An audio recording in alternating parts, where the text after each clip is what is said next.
What's up, everybody, and welcome back to another edition of the 10-7 MMA. I'm DS, and I'm here with my guy, Dino Bam Bam. What up, Dino? What up?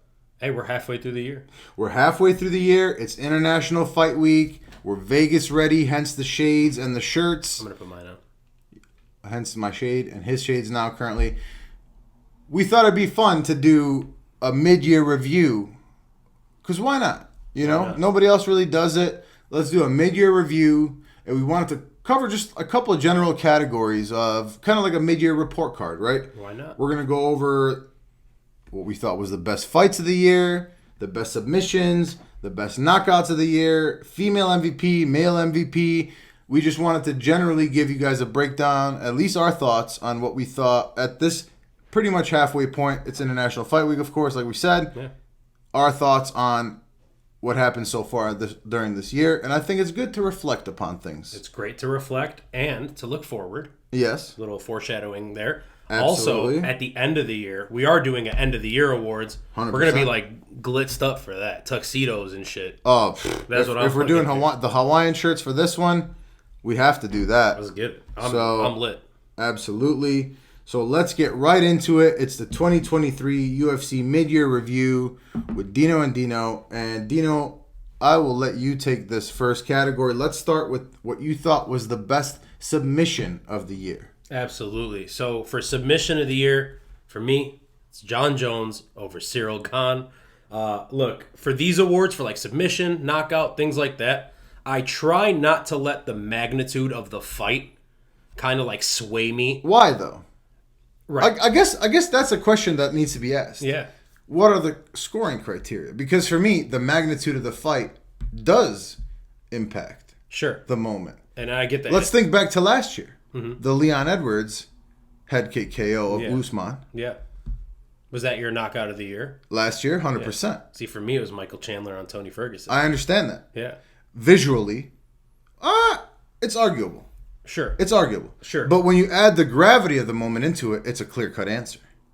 I get what you're saying. And the way I think of it is like a good sub or a good knockout. It's like the moment's always going to make like an 8 knockout look like a 10 knockout. Yeah. Or an 8 submission look like a 10 submission. But you know what I love, Dino? What is that? Is that we don't necessarily have to agree on that. Hey. Because the people watching this, they may not have all the same feelings about it. Yeah. So that's what I like about this, is that you'll grade certain things heavier than I will, and vice versa. Probably. So tell me, Yes. sub of the year. Sub of the year, Jon Jones over Cyril Gane. Like I said, I don't like to let the moment get to me. But in this moment, I didn't think that I could get away from that.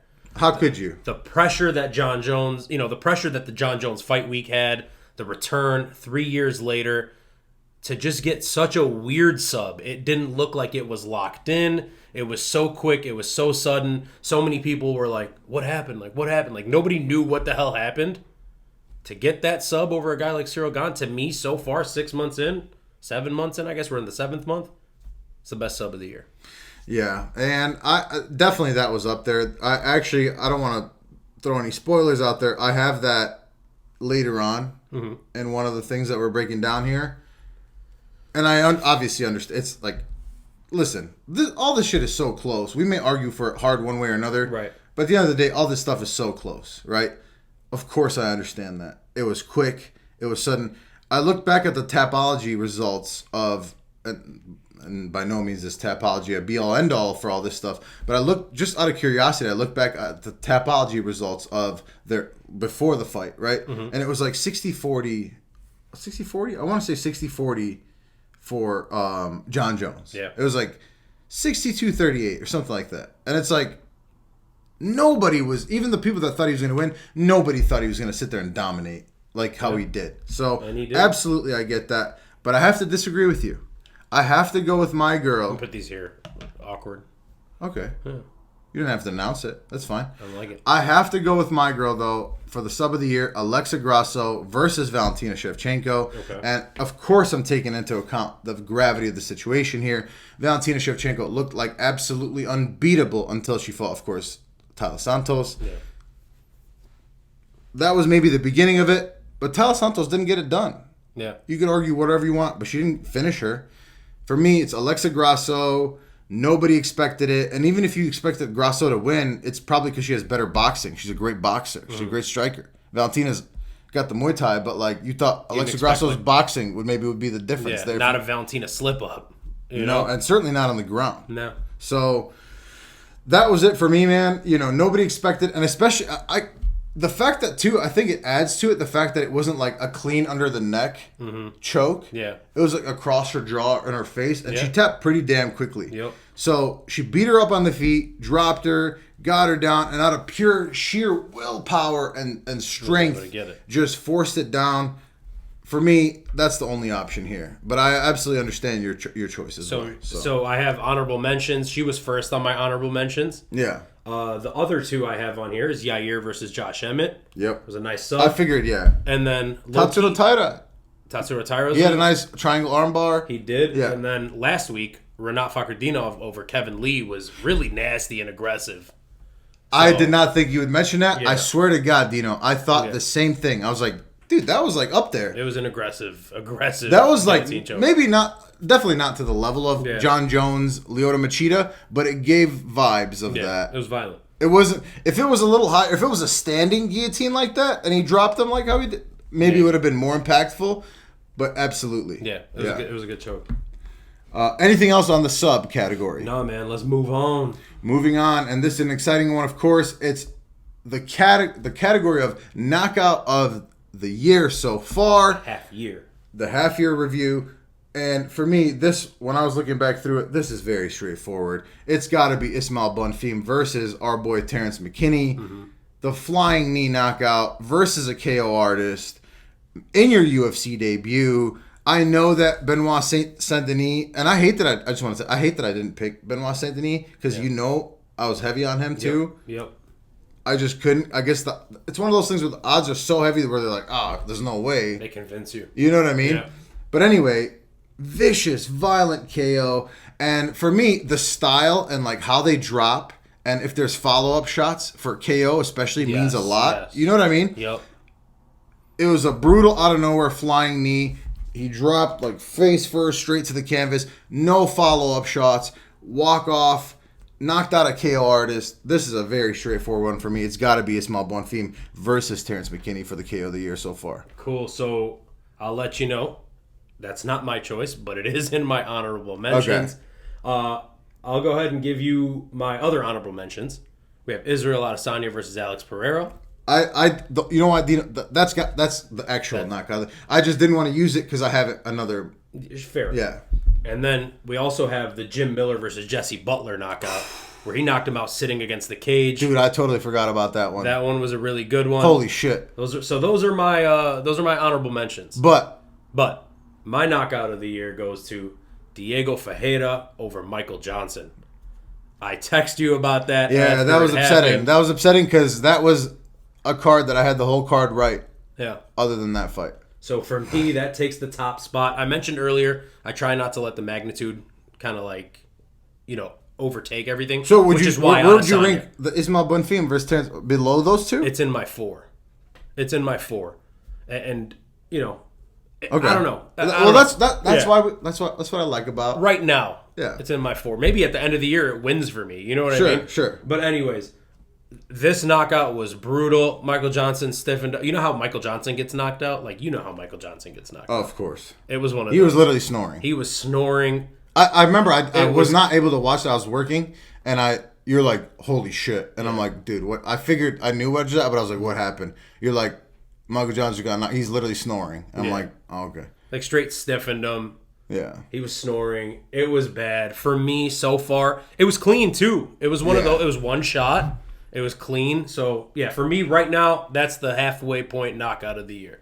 Understandable, man. Listen, who are we to say at the end of the day? We're just giving our opinions. Yeah. And we want to hear your opinions. If you disagree with us, let us know in the comments.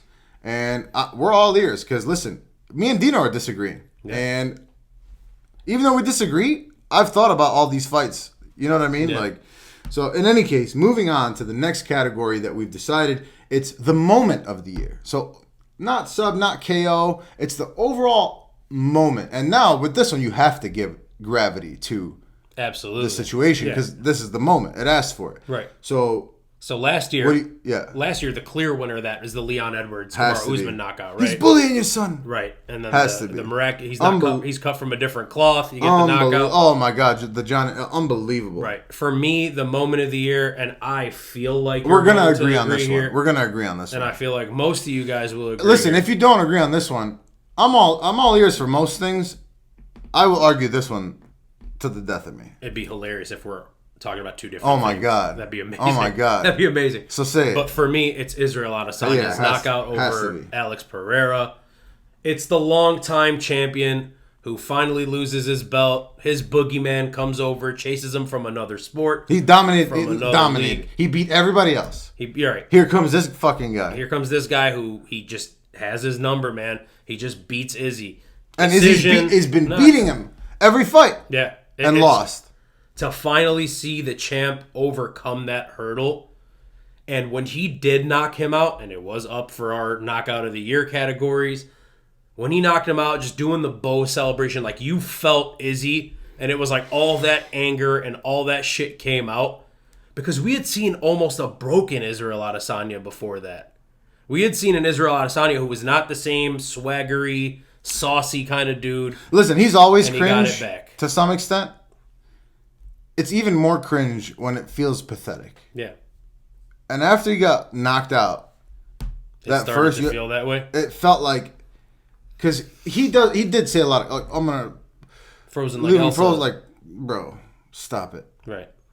I lost hope, Yeah. and I like Izzy. I picked Izzy, by the way. Did you? Do you remember? No, I picked Alex. Okay. Yeah, I picked Alex Pereira. Yeah. Yeah. Moment of the year. But I think it explains itself. listen, it's not close. Yeah. For this category, this is the only moment of the year where I watch this shit by myself, and I always watch it with you in spirit. Mm-hmm.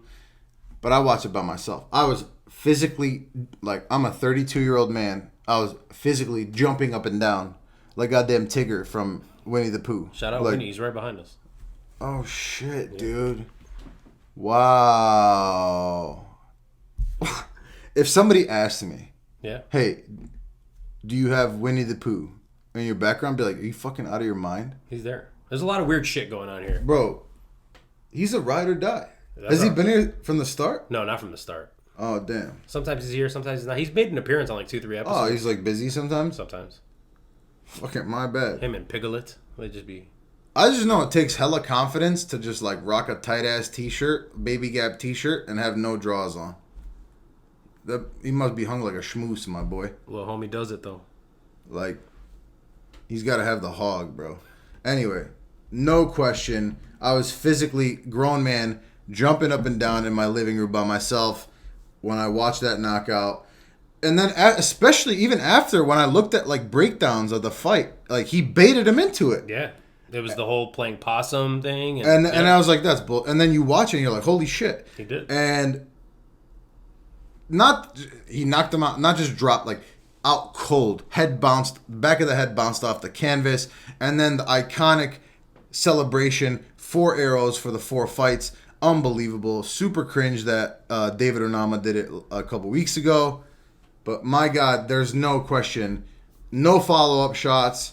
Like, It was one follow-up shot. oh yeah, but like Yeah, barely. he just It wanted wasn't to like get a his Henderson, like No. Bisping. You know what I mean? Iconic celebration, huge moment, big time. He like guy who was so well respected, beat everybody, had his number, like you said, to come back and then win so decisively after getting rocked too, and especially people like. I'm guilty of this too, and I'm not wrong. I wasn't wrong then, and I'm not wrong now. You had boring fights. Yeah. And then to put on that kind of finish against this madman of a beast, like, unbelievable. Madman of a beast is a great term. I mean, I'm just saying, man. So, moving on to our next category, and I guess I'll take this one first, and it's our first MVP choice of the night. It's a female MVP. I have to go with Alexa Grasso. In my opinion, there's only 2 options here. It's either Alexa Grasso or it's Amanda Nunes.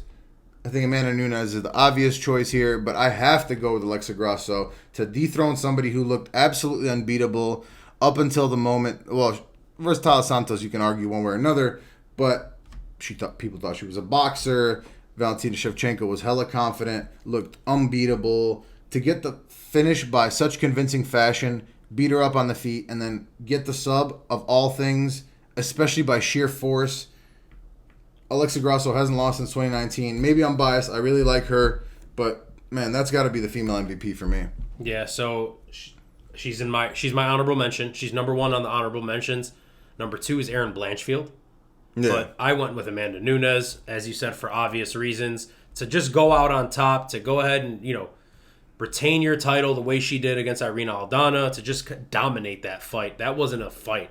No. Like, she just whooped her ass from the beginning for 25 minutes. But to me, that took more away from Aldana than it I get that. Gave to right, I get that. But Nunes, for me, it's just like, hey, it's Amanda Nunes. It's the end of Amanda Nunes. It was the final chapter. To go out that way, there's no other way she should go out. So for me, it's Amanda Nunes.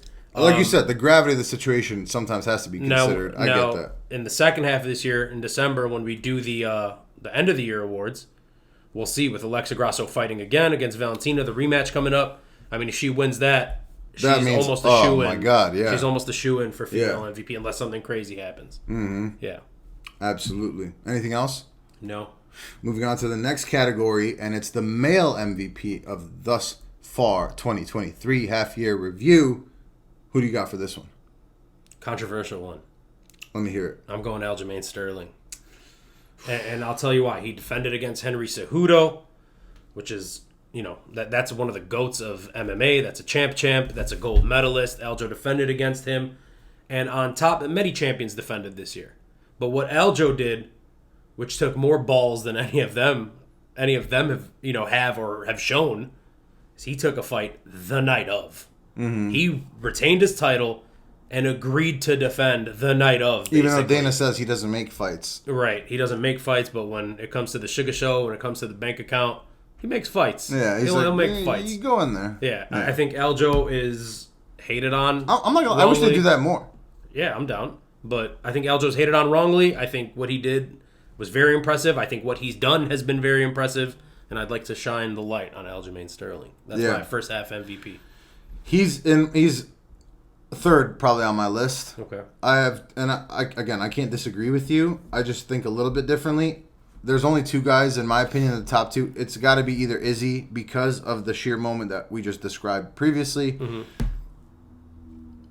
or it's got to be Jon Jones for me. Yeah. I know that maybe the win against Cyril Gane, now looking back on it, hindsight 2020, doesn't look as impressive, and he dragged getting to the heavyweight division, but the amount of buzz that he brought back to the heavyweight division with a bunch of sloppy fat dudes. Sloppy dudes. It's got to be one of them 2 for me. I don't know if I could pick really, but he absolutely dismantled Gane. Most people expected him to win, but not that easily. And then, of course, Izzy, huge moment. So I think I'm leaning towards Jones just because I chose Izzy for the moment of the year. Yeah. But those are my 2 either one of those 3, it's got to be one of them 3. So. Yep. Moving on to what we call the storyline of the year. Yeah.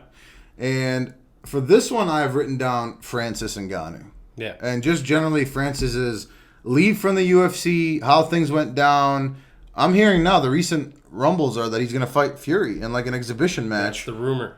If it's a boxing match, dude, They're saying like no knockdowns or something. What does that mean? Yeah. I read that too, but what does that mean? I don't know. I think it's like sparring. Yeah, but if you... What happens if you knock him down? Yeah. What happens if you fall, You lose? Like... I don't know. I don't understand that. For me, it's that whole storyline. Yeah. I think Jon Jones would be even higher on my list in all these categories if it was him versus Ngannou. Yeah. And I think that's like one of the biggest disappointments of the year. That's probably the second biggest disappointment of the year. The biggest one being that Conor is definitely not fucking fighting, as we've talked about before. Right. But... yeah, I mean, the biggest storyline of the year has to be that for me, especially after you watch the face-off at, the mini face-off that they had at PFL. Yeah. I would love to have seen that fight. It's unfortunate. Did Francis fumble the bag? Maybe. That's not for me to decide. If he fights Fury, I think Fury puts him out violently cold. You think so? Bro, I know. Wilder, if we're talking about boxing, Right. Wilder is Francis polished as a boxer. Yes. Agreed. So, and he was able to, dominate him. Yeah. I think, see, the thing with Francis to me is just like, it's become almost a joke, which is the reason it's no longer my moment of the year. Yeah. It was something that I thought about. Yeah, It was something I wanted to put in there. But it's just like, we don't know what's going on. There's nobody in the PFL for him to fight. And then they're talking about this Tyson Fury thing with no knockdowns. My moment of the year, I picked Jon Jones. Mm-hmm. It's just the return of Jon Jones. I can't disagree with that. And I had him in another category. And you know what the crazy thing is that Francis Ngannou's story plays into Jon Jones' story. That's how big the Francis Ngannou story is. But it just looks like it's going nowhere. Who do you think would have nowhere. won that? I would have ended up picking Jon Jones. Me too. But I'd be very worried going into that fight. More so than I was with Cyril Gane. Oh, my God. And I was pretty worried. God. Tremendously. Yeah, it's Jon Jones. Even with hindsight. Right. Yeah. But for me, Jon Jones, just everything that he has went through, everything in the octagon, out of the octagon, all the bullshit, we don't need to get into it. But to have him come back and just be so dominant, it's, for me, that's the storyline of the year. Can't disagree with you there, my friend. And then, of course, now, one of the last two categories, we have Fight of the Year. Yeah. Fight of the Year. And for me, this is a clear-cut one. I agree. Fight of the Year has to be Volk versus Makhachev. Right. Unbelievable fight. No matter who you think won, the heart of Volk. Let's be real, Islam's a weight bully. And to be this guy who used to be fat, wasn't as good, got so goddamn good, shredded, constantly improving, calm, cool, and collected. Not many people gave him a true chance to win that fight. I thought he actually won that fight. I think you did too. Yeah. We don't have to get into all that. But just the fact that Islam Makhachev looked so unbeatable and has looked unbeatable. Unbelievable. I mean, what a close fight. No matter how you scored it. Yeah. It was MMA excellence, the grappling, the striking, less so the striking, I guess, but there's nothing else that can compare. No, I just want to say that this is one of those categories where like the magnitude oftentimes plays into it. It has to. Because I think it was 2 years ago at this point, but it's UFC 268? Mm-hmm. Or no, maybe my numbers are off. What fight are you talking Michael about? Chandler versus Justin Gaethje. Yeah, Yeah, I don't know. It was one of those. I thought it was 268. Maybe. But Michael Chandler, Justin Gaethje were on that card, and then I believe right after them was Shane Burgos and Billy Quarantillo, right? Mm-hmm. And we all know, I think Chandler and Gaethje ended up winning Fight of the Year. It was absolutely crazy. Uh-huh. It's arguable that Billy Quarantillo were like and second Shane or Burgos third fight. It's arguable that it was a better fight. Yeah. But the crowd was just so like drained from that moment. And the crowd adds to it. And you're right. And the fact that like, those two huge name guys had just fought and we had just seen something really special, that like this moment was diminished. Because I remember sitting there being like, in the second round, just kind of like still processing the Gaethje Chandler fight, like, these guys are going to war. Like, this is an unreal fight, and I don't care. You know what I mean? Yeah. It was one of those, but yes, I think the moment plays into it. Volk and Islam was crazy. It was a guy going for champ, which is not very often on seen. Its own is a huge moment. That's already like on its own has got to be one of the best moments of the year. That's what I'm saying. That's already as big as it gets. And then for a guy who was given no shot against this boogeyman, this unstoppable, untouchable. Look what he did to Charles. Dude. Right. Just before that. Unstoppable guy. And for Volkanovski to come out there and put on the performance that he did, and whether you think he won or lost, I don't think that takes away from it. You can't argue it wasn't close. Right, because the way that fight progressed with Volk at the end just like raining shots down like that's a ridiculous fight. It's a ridiculous image. It's a ridiculous image, so for me that is fight of the year.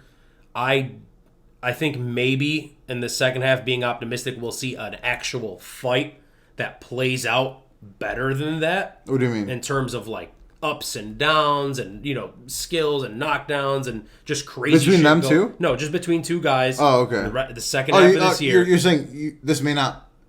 It may not end as like the best fight. Fight to fight, all things other removed. It Yes. may not end up being the best fight on paper, but right. all things considered, it probably very well be. Right, Yeah. and it might win fight of the year at the end of the year unless some crazy shit goes down. Yeah. Yes. Can't disagree there, man. We'll leave you guys with this last category because we always want to look forward to the future. Yeah. And we agree on this one. We talked about this. Yeah, we discussed this. And it's the fighters to look out for moving forward. We want to leave you guys with this last category, something to look forward to. Yeah. And who are your male and female fighters to look forward to? So let's start with male. It's Ilia Topuria. It's got to be. It's Ilia Topuria. It's a guy that just, 2 weeks ago, last week, yeah, we just saw him absolutely dominate Josh Emmett, whose previous fight was for a world title. He looked dominant, unreal, unbelievable. Yeah, so it was like a Holloway versus Cater level ass whooping. Yeah, or Cater versus Giga. Yeah, it was one of those. So yeah, that's my male. Who's your female? It's literally it's got to be Ilia. I couldn't possibly think of somebody who would possibly take that's that your spot. Female? Smart. No, but for the female, it's got to be Erin Blanchfield. Yeah. After dominantly beating Jessica Andrade, I mean, who else is it going to be? She's super young. Her grappling talent is eons beyond pretty much anybody else in the division. It's got to be Erin Blanchfield. I agree. She looks every bit a future title contender. And she will be, and I think both of them will be, if not Erin Blanchfield's going to be a champion. Okay.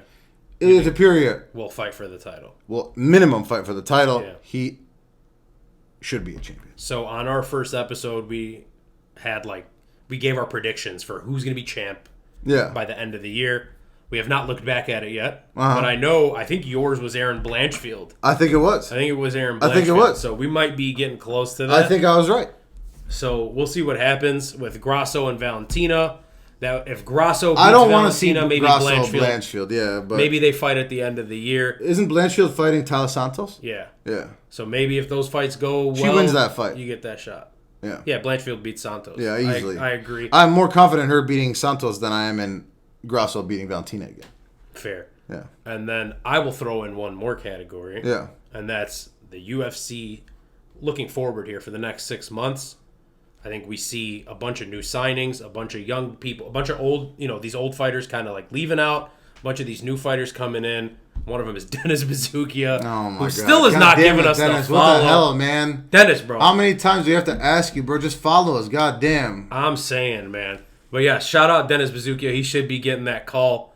Anything else? No, man, you've covered it all, my friend. We've covered it all. We are on our way. I'm leaving tomorrow. That's fucked up. You leave on Thursday morning? Hella early Thursday. Early Thursday morning. We're going to be in Las Vegas this week. Some of these videos might not even be dropped until I'm in Las Vegas. We'll see what's good. We'll see what's good. International Fight Week. I'm geeked. I'm pumped. Halfway awards. I'm ready. Are you ready? I've been ready, my boy. All right. Anything else, Dino? Never. I'm Dino Bam Bam. Thank you guys so much for watching. Hit the little subscribe button, please. Are you going to beg or no? Don't beg them like that. I was going to say, don't beg like that. But, what's up? Damn. Come on. Yeah, shit. Or don't. You can play, the cool card. No, just do it. Yeah. What? Come on. You know? Yeah, I get that. Yeah. I like it. Anyways, guys, thank you so much for watching. Peace.